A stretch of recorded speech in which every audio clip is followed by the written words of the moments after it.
Continuamos então hoje a nossa série Orações Perigosas, amém? Quantos estavam aqui domingo passado?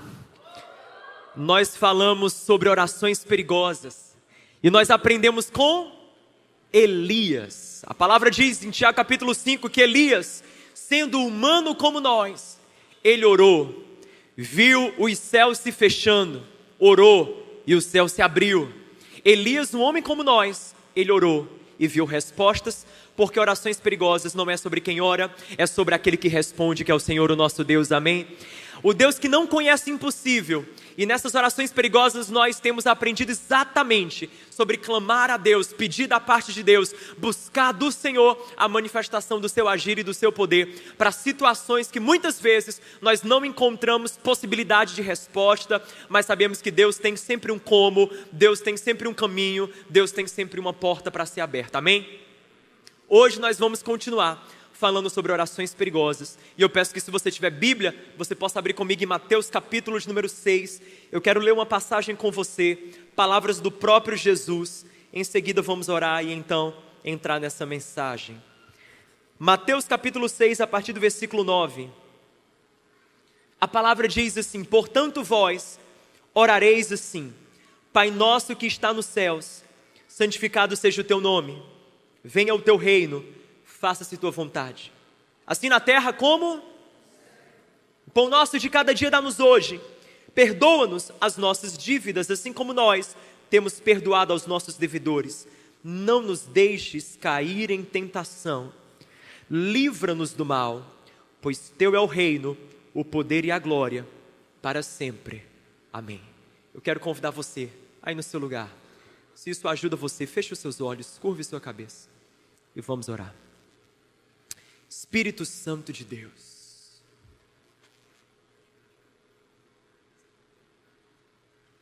nós te convidamos aqui nessa noite, sopra a tua vida nesse lugar, sopra a tua vida aqui nesse lugar, em nome de Jesus. Nós clamamos pelo teu agir, nós clamamos pelo teu poder, Senhor. Nós pedimos que o teu Espírito Santo venha tocar pessoas, nós pedimos que o teu Espírito Santo ele venha transformar pessoas, nós pedimos que a tua palavra altere realidades, nós pedimos que o Senhor venha operando salvação, cura e libertação. Faz isso para a glória do teu nome, é o que nós oramos, em nome de Jesus Cristo. Se você crê nisso, diga amém. Glória a Deus por isso, amém. Amém. Jesus, na oração do Pai Nosso, em Mateus capítulo 6, ele nos ensina uma oração que para mim é perigosíssima, porque ele começa essa oração dizendo: Pai Nosso que estás nos céus. Aqui Jesus não está ensinando uma reza, Jesus está ensinando princípios de oração, ele está ensinando fundamentos para uma vida de oração, e é por isso que ele fala Pai, porque ele diz que a oração é onde nós começamos a conhecer a Deus como Pai. Quando você começa a orar, você começa a desenvolver esse negócio chamado intimidade. Fale comigo, intimidade.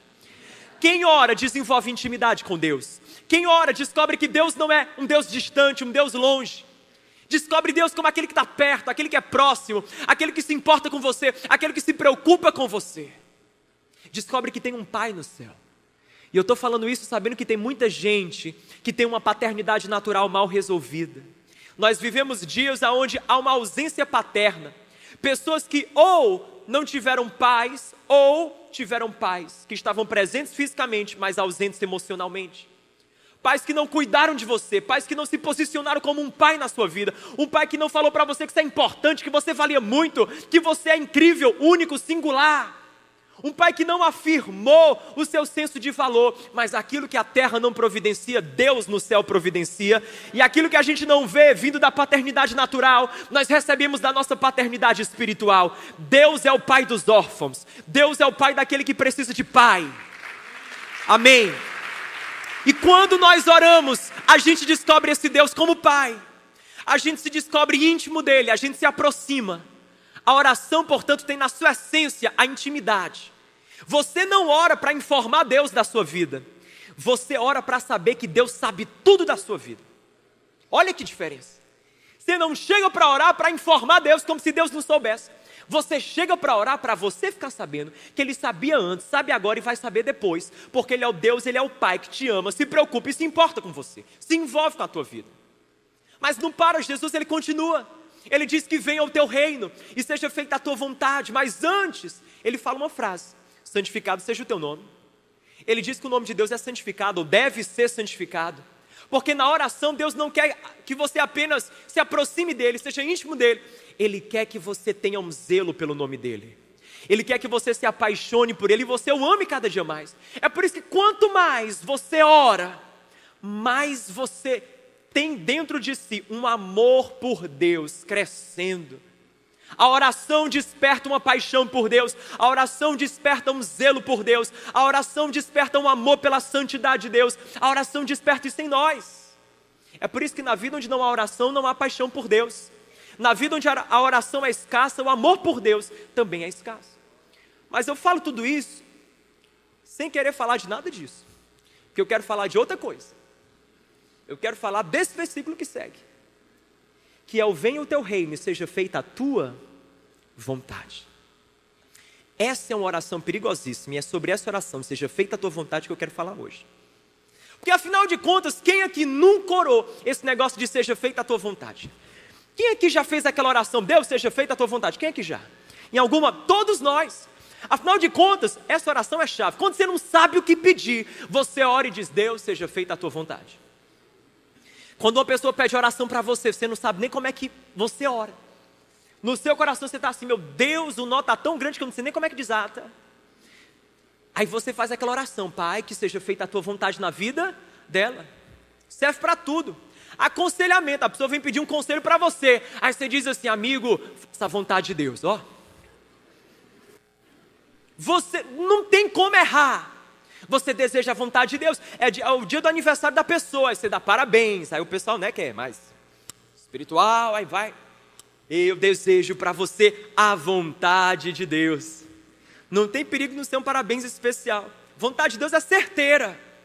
Então a gente ora, a gente pede, a gente deseja para o outro, a gente quando não sabe o que falar, fala da vontade de Deus, sem saber que esse negócio de seja feita a tua vontade, Samuel, é perigoso, perigosíssimo.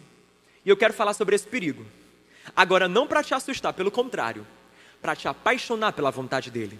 Porque quando você ora, seja feita a tua vontade, está correndo um risco, o risco da sua vida entrar na dimensão do extraordinário. Você está correndo o risco de não ser mais o mesmo. Você está correndo o risco de viver uma vida com Deus que você nunca sonhou que poderia viver. Você está correndo o risco de ter a sua vida tocada, transformada, marcada pelo poder do Espírito. Você está correndo o risco de viver aquilo que o olho não viu, o ouvido não ouviu, nem jamais penetrou no coração do homem. Quer correr esse risco? Ora, seja feita a tua vontade. Mas eu quero de começo te falar porque é que é um perigo. Posso começar? Primeira coisa, é um perigo orar que seja feita a tua vontade. Por quê? Porque nem sempre a vontade de Deus é a sua vontade. Nem sempre aquilo que Deus quer é aquilo que você quer. Nem sempre aquilo que você está dizendo assim, Deus, eu quero isso, Senhor, eu quero isso. Deus está dizendo, mas eu não quero. Sabe aquelas coisas que você vai diante de Deus, diz, Deus, esse sonho aqui, esse meu sonho. E Deus fala para você, pois então, é seu sonho, não é meu. É seu projeto, não é meu. É seu plano, não é meu. É seu desejo, não é meu. É seu amor, não é meu. É seu namorado, não é meu. Eita Deus. É seu, não é meu. É seu, não é meu. Nem sempre aquilo que a gente quer é o que Deus quer. É por isso que é um perigo. Quando você ora, seja feita a tua vontade, você está se abrindo para uma vontade que pode contrariar a sua. Você está se abrindo para uma vontade que pode contradizer os seus desejos e o seu querer. Sabe quem foi que descobriu isso de forma assim dura? Jonas. A palavra fala sobre esse profeta lá no Antigo Testamento chamado Jonas. Deus disse assim, Jonas, vai lá para Nínive e prega lá a minha palavra. O que é que Jonas fez? Foi para Nínive? Não. A Bíblia diz em Jonas capítulo 1, no versículo 3, que Nínive, ou melhor, Jonas no caso, se dispôs em fugir da face do Senhor. E em vez de ir para Nínive, o cara foi para Tarsis, outra cidade. Aí você diz assim, erro de endereço? A mulher do GPS falhou? Não. Jonas se recusou a fazer a vontade de Deus. Se recusou. Em vez de ir para Nínive, ele foi para Tarsis. Aí Deus foi lá e diz: Jonas, pois então tá, eu vou providenciar um transporte escolar para você. Mandou um peixe lá, engoliu Jonas. A devolver Jonas lá para Nínive. Aí você diz: mas por que Jonas não foi de primeira para Nínive? Por que ele não acatou a vontade de Deus? É porque Nínive era uma das cidades do império da Síria.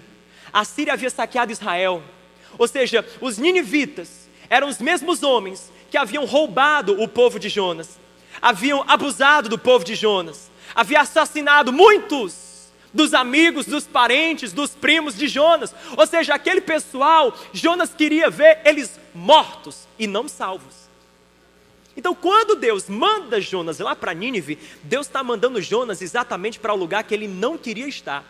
Estava mandando Jonas para o lugar que, em hipótese alguma, ele compraria uma passagem para lá. Se ele ganhasse uma passagem para Nínive, ele dava de presente. Muito obrigado, fica para você. Em Nínive eu não toco os meus pés, como ninivita eu nem falo. Pois é para esses caras que Deus mandou Jonas. Deixa eu dizer uma coisa para você. Quando você começar a orar, que seja feita a tua vontade, Deus vai mandar você para umas Nínives que você não quer ir. Deus vai mandar você para conversar com os ninivitas que você não quer conversar. Deus vai mandar você ter umas conversas que você tem evitado. Deus vai mandar você fazer uma ligação para aquelas pessoas que você não quer ouvir a voz. Deus vai pedir para você resolver coisas do teu passado que você não quer. Deus vai pedir para você procurar pessoas que você se recusa. Deus vai devolver você a alguns lugares que você diz: eu não quero lidar com isso. E Deus está falando: mas qual vontade você deseja? A minha ou a sua? Seja feita qual vontade? A minha ou a sua? Porque você sabe que todo ser humano, na verdade, ora seja feita a tua vontade. Ora. Todo mundo ora seja feita a tua vontade. Agora tem gente que ora isso para o ego. Tem gente que ora isso para Deus. Todo mundo ora seja feita a tua vontade. Tem gente que olha para si e diz: o que é que o Senhor quer? Ego, o que o Senhor deseja. Mas tem gente que diz: não, na minha vida é primeiro Deus, depois eu. Na minha vida é primeiro Deus, depois eu. Eu quero dizer para você, se você está disposto a orar essa oração perigosa, chamada seja feita a tua vontade, você precisa encarar uma realidade. A realidade que na vida daquele que diz seja feita a vontade de Deus, é primeiro Deus, depois eu. Primeiro Deus.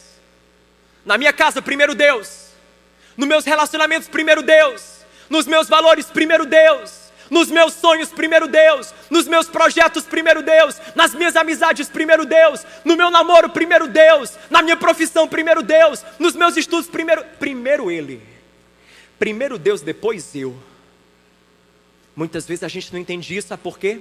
Porque a gente não vive na sociedade da renúncia. Não. Nós vivemos na sociedade onde cada dia, desde criança, somos treinados a ser aquilo que nós queremos ser. O professor na escola pergunta o quê? Joãozinho, sempre tem um Joãozinho, né, na escola. Joãozinho, quem você quer ser quando? Quem você quer ser, Joãozinho? A gente vai aprendendo o quê? A ser aquilo que nós queremos ser. A gente vai aprendendo que nós podemos ter aquilo que nós queremos ter. A gente vai aprendendo que na vida o lema é conquistar aquilo que nós queremos conquistar. Aí Deus vai chegando para a gente e vai dizendo o seguinte: você precisa entender que na sua vida ou é primeiro Deus ou é primeiro o seu eu. E tem hora que você vai ter que aprender essa palavra chamada renúncia. E tem gente querendo remover a renúncia do evangelho. Não tem evangelho sem renúncia, porque evangelho sem cruz é evangelho falso. Evangelho verdadeiro com Jesus passa pela cruz, porque na cruz é que você experimenta a graça de Deus, e na ressurreição é o poder que nos capacita, mas só chega na ressurreição quem passa pela cruz. Só chega na ressurreição quem passa pela cruz. Sinceramente falando, você já parou para pensar? Tem gente que renuncia um chocolate em nome de uns quilos a menos. Sim ou não? Minha mãe renuncia sono em nome de uma prova louca. Que a pessoa corre 40, pedala 180, depois nada 4 quilômetros. Não sei como é que a pessoa chega viva. Literalmente ela passou pela cruz e a ressurreição no dia. De vez em quando eu penso: mamãe, é só um milagre. Quando a senhora vem, eu digo: Jesus, o vulto. Ressurgiu da morte e venceu. Escuta. A gente renuncia sono para o quê? Cruzar uma linha de chegada. renuncia os docinhos do casamento, ou docinho tentador é de casamento, em nome da dieta, né? Renuncia o horário de almoço para fazer o treino.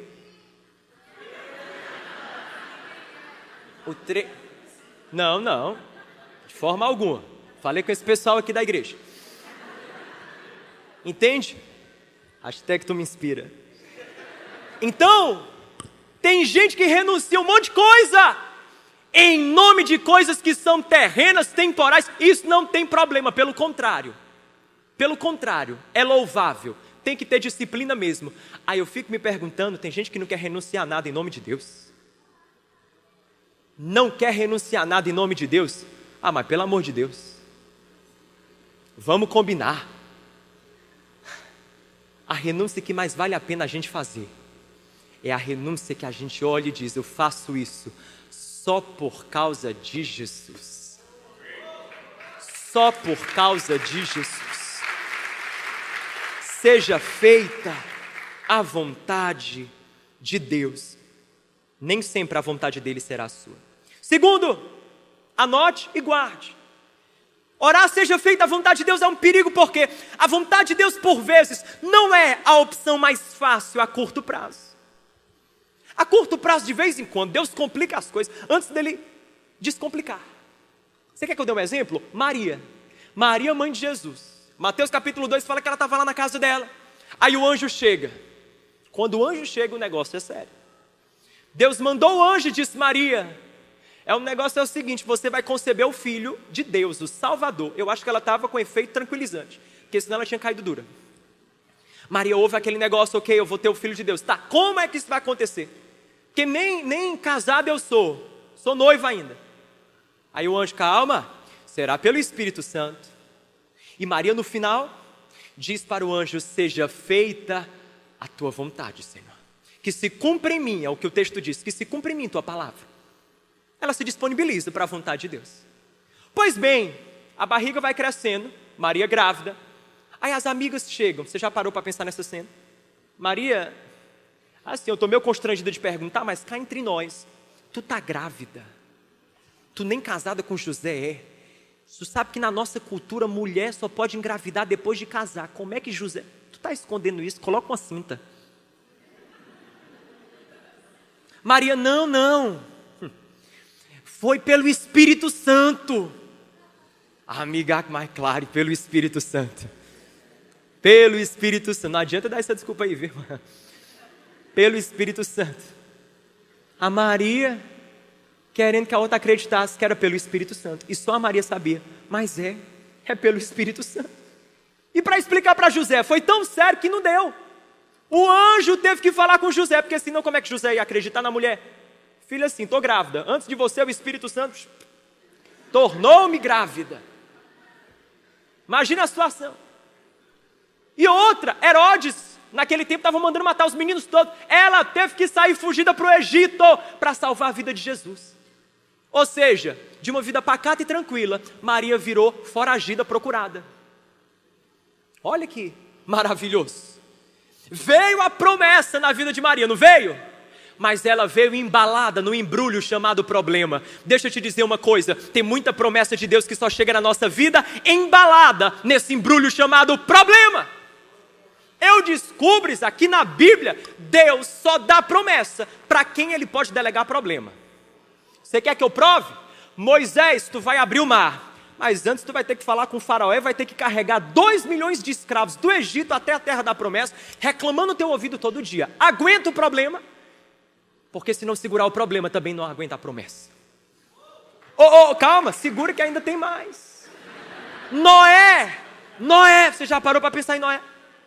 O pessoal acha muito lindo, faz aquelas bíblias infantil, parece que Noé está feliz, satisfeito. Dentro daquela arca, com aquele monte de animal, zoológico. Querido, quando os teus cachorros entram dentro de casa, faz aquela sujeira, você já se estressa? Tu imagina passar 40 dias com o zoológico inteiro?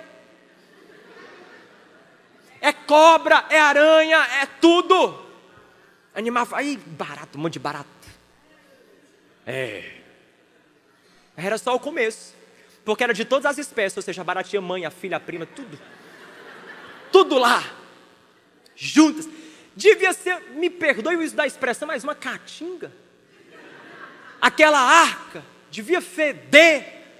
E o Noé 40 dias com aquele zoológico, aquela barulha, para dormir. Como é que fazia? Batia palma, ordem aqui, não tinha. A confusão que era. Pois é, teve que aguentar o problema para poder viver a promessa. Mas se livrou do dilúvio. E o tal do Neemias? Neemias, estou te levantando para tu reconstruir umas muralhas. Neemias vai lá, cadê? Tinha o quê? Um monte de engenheiro civil, arquiteto esperando por ele, os pedreiros todos enfileirados de forma militar, organizados para poder fazer a obra, não era assim? Claro que não, uma confusão medonha. Não tinha recurso, não tinha gente, não tinha organização, não tinha gente, não tinha nada. Neemias teve que enfrentar o problema para ver a promessa. E a Esther, que vai conversar com o rei para poder livrar a raça dos amigos dela, do povo judeu, que estava para passar por um genocídio, teve que enfrentar o problema para poder ver a promessa. Jesus, estou te chamando para você ser o salvador da humanidade. Jesus disse sim, pai, aqui estou eu. Mas lá no Getsemane, ele teve que aprender que era preciso a cruz para ele salvar a humanidade. Passou pelo problema, mas ele experimentou a promessa. Ao terceiro dia ressuscita e ascendeu à destra do Pai. Deixa eu te falar uma coisa. Deus dá promessa para quem ele pode delegar problema. Deixa eu te perguntar uma coisa. Deus pode delegar problema para você. Deus pode dar problema para você. Deus pode confiar, eu vou usar essa palavra, confiar problemas a você, porque Deus levanta pessoas para resolver demandas. Deus pode confiar a você problemas. Para Maria, Jesus veio, mas veio com um pacote de problema. Ele pode confiar a você problemas. Ele pode confiar a você um filho problemático. Ele pode confiar uma esposa difícil. Ele pode confiar uma mãe. Ele pode confiar uma sogra. Ele pode confiar um chefe complicado. Ele pode confiar um liderado difícil. Ele pode confiar pessoas da sua equipe invejosas. Ele pode confiar isso a você.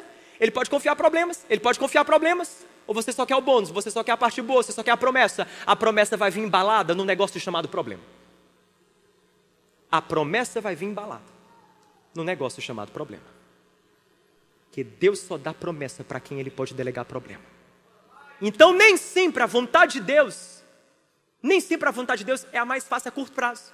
Tem gente que pensa que quando eu for orar, seja feita a tua vontade, eu vou ouvir Deus falando assim para mim: ô filho, aperta esse botão aí, aquele botão do eject, né? Que você aperta o negócio sai.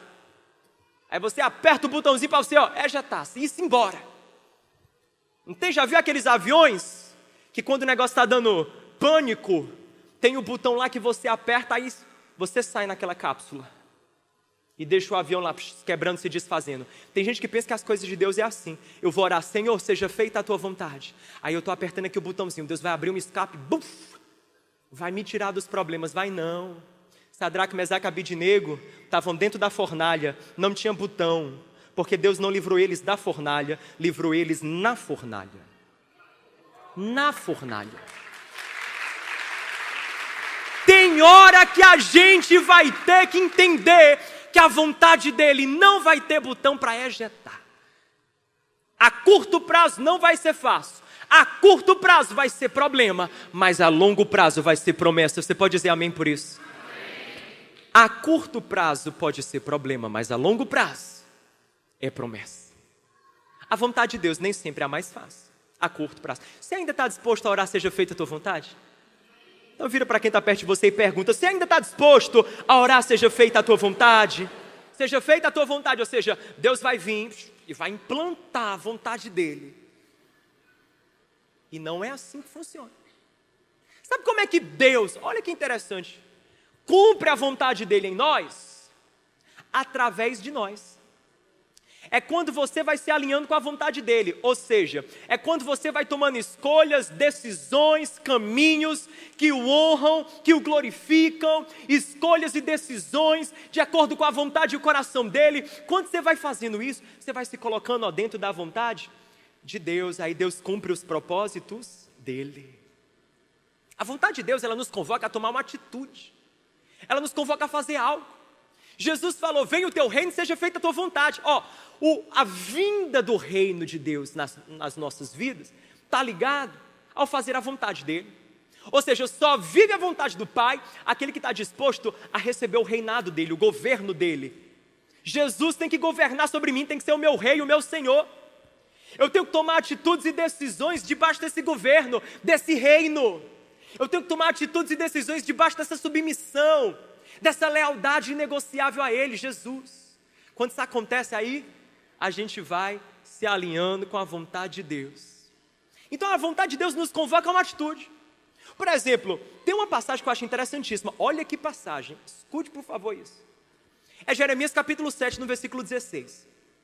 O profeta, ele fala uma coisa interessante. Ele diz assim, isso é Deus falando para o profeta.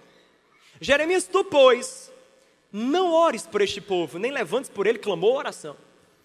Nem supliques, porque eu não te ouvirei. Deus falando, Jeremias, pare de orar. Essa oração aí eu estou proibindo. Dá até uma mensagem, né? Orações que Deus proíbe. Já pensou Deus proibir uma oração? Jeremias foi assim. Foi orar, Deus falou. Não. Imagina você clamando, você orando. Você vai orar. Aí Deus, seja feita a tua vontade nisso aqui, Senhor. Faz a tua vontade nisso aqui, Senhor. Aí de repente o Espírito Santo vem. Assim diz o Senhor, : me poupe.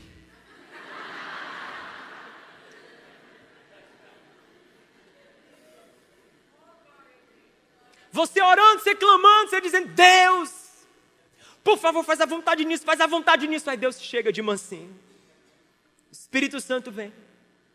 Filho meu, você, filho meu, assim te digo, faça-me um favor, cala-te. Aí você diz, não, isso não tem, João. Tem, foi com Jeremias, foi assim. Jeremias estava orando, clamando, culto de oração lá. Deus falou, por favor, essa daí proíbe. Essa daí eu não aceito, Jeremias. Poupe os meus ouvidos disso. Escuta, sabe por quê? O caso de Jeremias era assim. O povo no tempo de Jeremias capítulo 7, eles vinham para o culto, eles faziam as festas a Deus, a celebração, a oração, mas fora do templo, fora do culto, fora desse espaço, vivia a vida do jeito que queria, de qualquer forma, tomava qualquer tipo de decisão, qualquer tipo de escolha. Aí Deus ficou de saco cheio com aquela situação. Deus olhou e disse, mas pelo amor de Deus, vocês quando chegam aqui, ora um negócio, quando vai para lá faz outro, chega aqui, ora um negócio, quando vai para lá faz outro. Vocês vão me poupar desse negócio de faça a tua vontade. Vocês não estão comprometidos com a minha vontade. É Deus chegando para o profeta e dizendo, pede para esse povo entender uma coisa. Orações que nos isentam da nossa responsabilidade, elas não são respondidas. Elas alimentam ócio, comodismo e religiosidade vazia. É por isso que a pessoa vem e diz assim, João, ora aqui porque meu relacionamento, ora aqui para Deus abençoar. Calma aí, filho. Vamos conversar aqui, né? Porque não acho você que Deus abençoa qualquer coisa não, tá? Vamos saber como é que está esse negócio? Aí você pergunta e começa a saber como é que está o negócio. Aí tem que ser sincero, infelizmente não vai dar para Deus abençoar não, eu vou orar para Deus apartar. Porque Deus não abençoa um projeto que não é dele, é teu.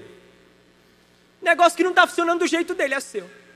Não está faltando oração, está faltando ação. Você está querendo que Deus conserte em oração aquilo que você precisa resolver com atitude. Você está dizendo, Deus, toca o meu lar, mas a sua atitude que tem que ser diferente. Deus, conserta o meu esposo. Fale menos, querida. E ore mais. É a palavra de Deus na sua vida. Você está querendo que Deus conserte em oração aquilo que você tem que resolver com atitude? A mulher sábia edifica seu lar. A tola com as próprias mãos, não precisando nem do capeta, ela mesmo derruba. Aí não precisa nada. É assim que funciona. Atitudes.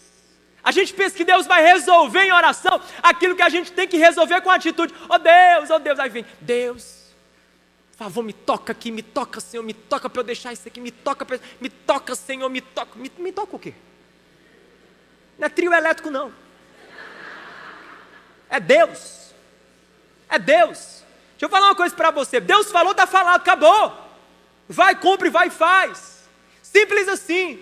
Ah não, não que. Ah não que. Aquilo que Deus fala, querido, não precisa de justificativa para você cumprir. A explicação que basta é ter saído da boca de Deus. E aquilo que sai da boca de Deus é digno da nossa confiança. É digno da nossa obediência. Porque eu aprendi que a jornada da fé não é sobre para onde Deus está me levando, é sobre quem me leva. E querido, onde Ele me levar, está levado, está bom para mim, está maravilhoso, porque eu sei que Ele só me leva de degrau em degrau, de glória em glória e ponto final. É assim que as coisas são, quando o assunto é caminhar com Deus. Confie, haja, tome atitudes, tome decisões. Tome decisões. Não queira que Deus conserte em oração aquilo que você precisa resolver com ação. Amém? Quando falamos isso, você deve estar dizendo assim, mas João, já desisti de orar, seja feita a tua vontade. Desista não, porque agora vem a boa parte. Se é que a primeira parte foi ruim, que eu acho que não foi bom também. Mas eu quero que você entenda alguns elementos encorajadores na sua vida. Para você orar, seja feita a tua vontade. Primeira coisa que eu quero que você entenda, eu quero te falar 3 coisas. Primeira coisa, é que vale a pena você orar pela vontade de Deus, porque a vontade de Deus sempre, diga comigo sempre. Mais uma vez, sempre. Mais forte, sempre. Sempre nos surpreende. Romanos capítulo 12, verso 2. A vontade de Deus, quem sabe, diga comigo, ela é boa, perfeita. Você sabe. Nosso problema não é saber, nosso problema é crer de coração. Porque a vontade dele é boa, perfeita e agradável. Quem se abre para a vontade de Deus está se abrindo para o bom, para o perfeito, para o agradável. Pai e mãe não conseguem conceber um plano tão bom como o de Deus. O governo não tem um plano tão bom como o de Deus. A sociedade não tem um plano tão bom como o de Deus. Você não tem um plano para a sua vida tão bom quanto os projetos de Deus. Deus é aquele que tem um plano que é bom, que é perfeito, que é agradável. Como o céu é mais alto que a terra, os meus pensamentos, diz o Senhor, são mais altos do que os vossos. Isaías 55, verso 8. Os pensamentos de Deus são mais elevados. Então eu quero que você entenda, Deus não deixa na mão aquele que resolve acolher a sua vontade.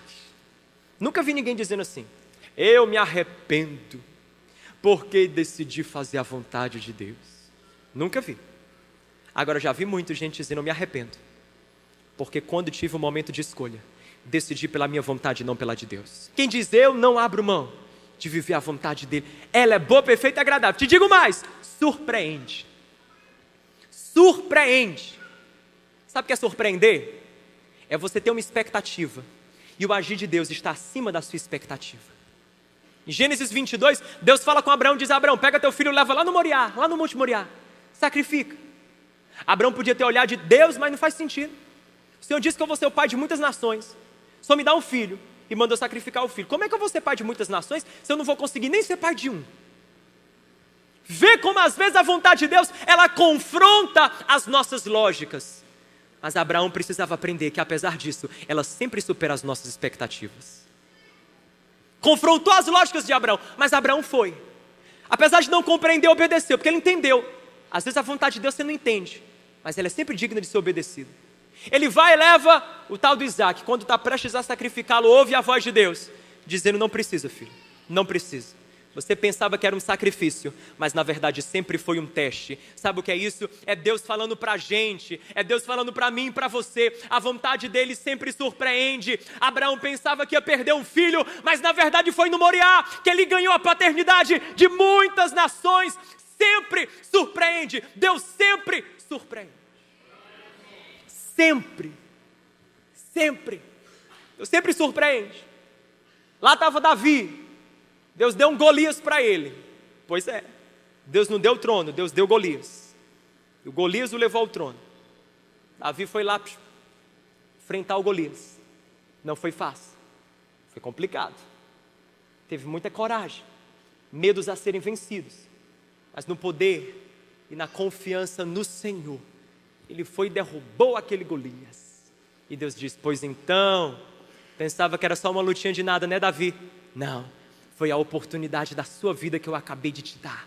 A vontade de Deus sempre surpreende. Quando Deus te manda para lá, vai para lá. Quando Deus te manda ficar, fica. Quando Ele te disser para falar, fala. Quando Ele disser silêncio, cala-te. Quando Ele disser se dobre, se dobre. Quando Ele falar aquieta, aquieta. Quando Ele disser não é tempo, não é. Quando Ele falar continua, continua. Quando Ele disser para, pare. Quando Ele disser volta, volta. Não abra mão da vontade de Deus. Não abra. Não abra. Não abra mão da vontade de Deus. Ela sempre surpreende. Segundo, a vontade de Deus, vale a pena você dizer, seja feita a tua vontade, porque a vontade de Deus, ela produz nas nossas vidas um legado eterno. 1 João 2, verso 17, João fala: aquele que faz a vontade do Senhor permanecerá para sempre.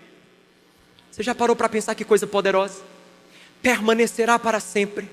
Você já teve aquelas conversas com alguém que você perguntou por um terceiro: como é que está fulano? Tão bem ele, né?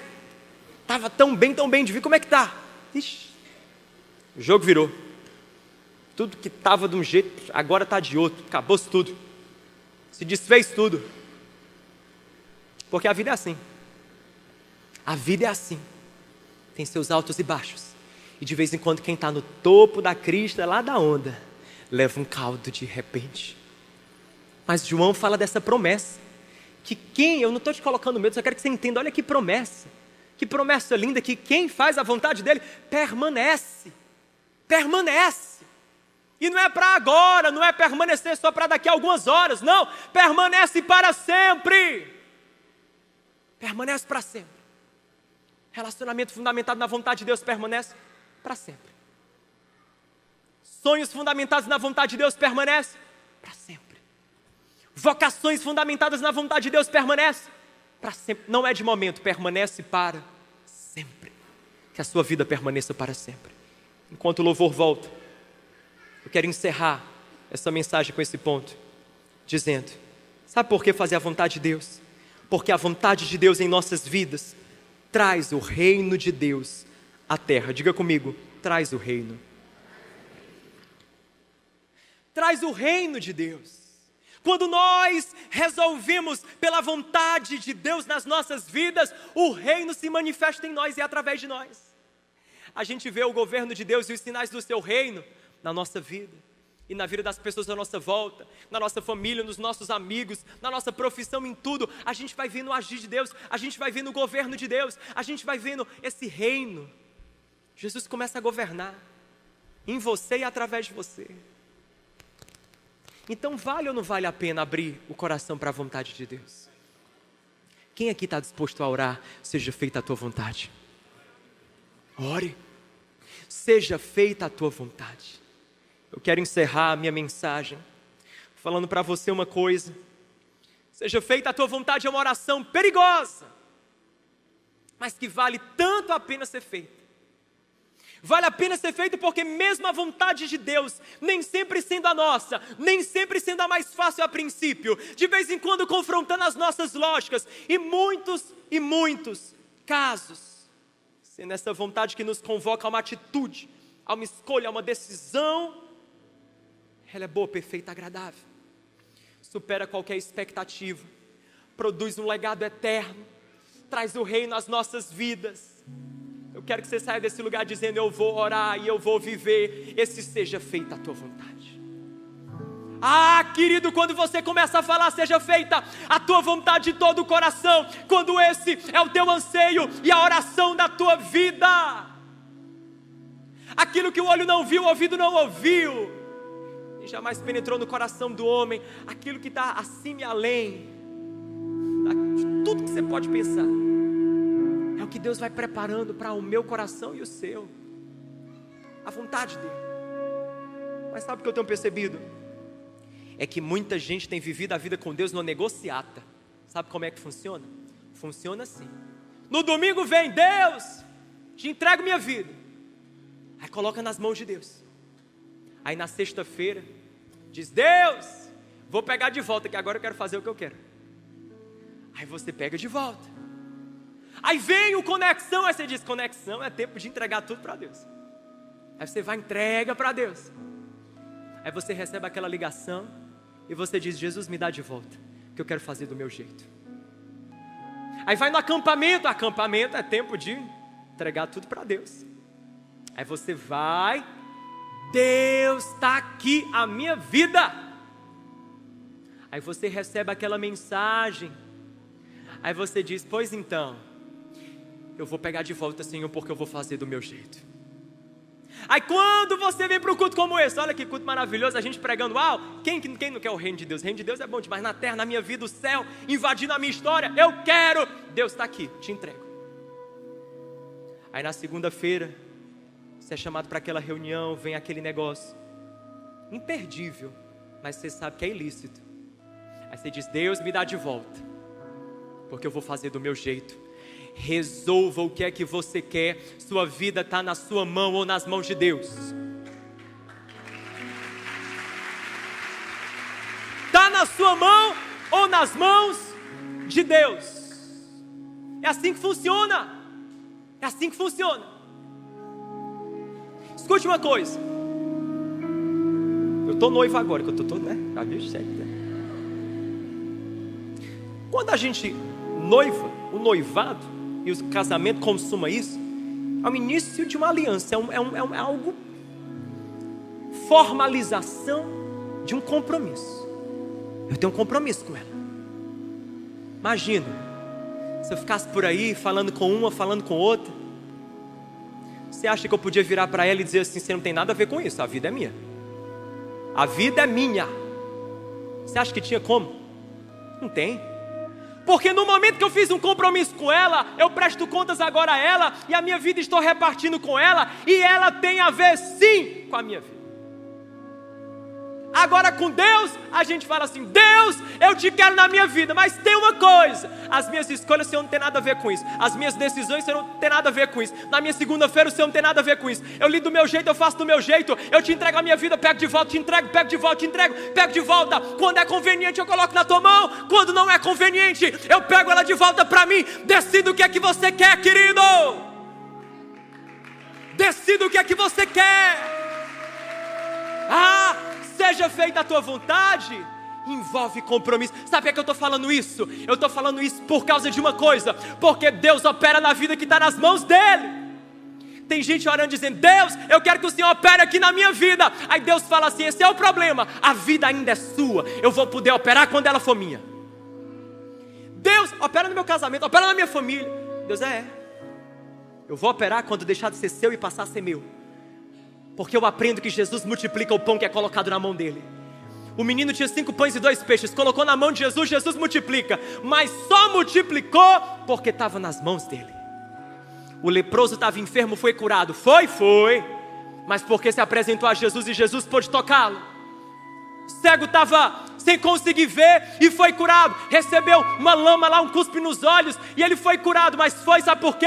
Porque estava ao alcance de Jesus. Ele se colocou diante de Jesus. Eu quero te falar uma coisa: Deus pode mudar, transformar, curar, ressuscitar, quebrar cadeias na vida que está nas mãos dele. Na vida que está nas mãos dele. Então eu quero que você entenda: a sua vida está na mão de quê? Dele. Pois então pare de pegar aquilo que é de Deus e agir como se fosse seu.